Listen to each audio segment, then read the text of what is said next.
When you look at the South Carolina offense, obviously it starts with Jake Bentley. This has to be one of those measuring stick games. Okay, he's going to play an elite defense, arguably the best in the country.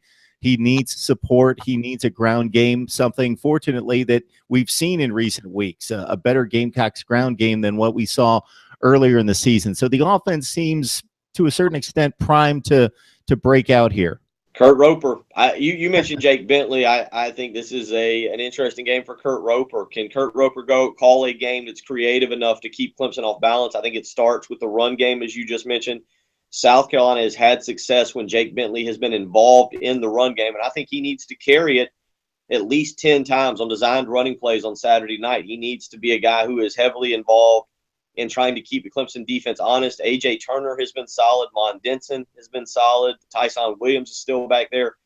I think the other thing is Kurt Roper, to me, has had a tendency to have a couple runs that don't go anywhere and then go, well, we can't run the football. Let's just have Jake Bentley throw it all over the yard. I don't think you can do that on Saturday night. You have to stay balanced, even if that doesn't mean you're racking up a ton of rushing yards. You have to keep that Clemson defense honest because the Clemson secondary has struggled this year. Statistically, they look great, but that's because they've played two option teams and a third team in Kent State who don't throw the football. So those numbers are a little inflated. Clemson's beaten up in the secondary. There will once again, much like the Georgia game, be opportunities to make plays down the field. There's not going to be but a handful of them, 5 or 6.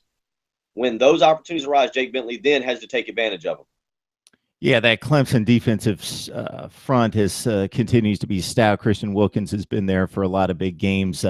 Austin Bryant and Clelin Ferrell both having ACC Defensive Player of the Year type seasons, both with about 14 tackles per loss, 7.5 sacks, and they still have at least the 3 games to play, maybe 4. That's what the Tigers fans are hoping for. So what's the formula for the victory here? South Carolina about a 2-touchdown underdog.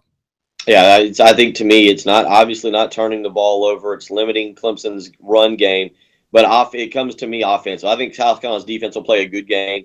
I think it comes down to South Carolina offensively staying on the field. When South Carolina's been successful in this series, they've run the ball efficiently, and they've been able to keep Clemson's offense off the field. South Carolina has to do that on Saturday night, whether it's through the short to intermediate passing game or through the run game. South Carolina cannot turn this into a track meet. Not only that, they can't go 3 and out. They've got to stay on the field 5, 6, 7, 8 play drives, make a field goal or 2, score touchdowns when the opportunity presents itself, but keep Clemson's offense off the field. Don't allow this thing to go to the fourth quarter with Clemson having a dominant time of possession and the South Carolina defense being worn down. Clemson will pull away then.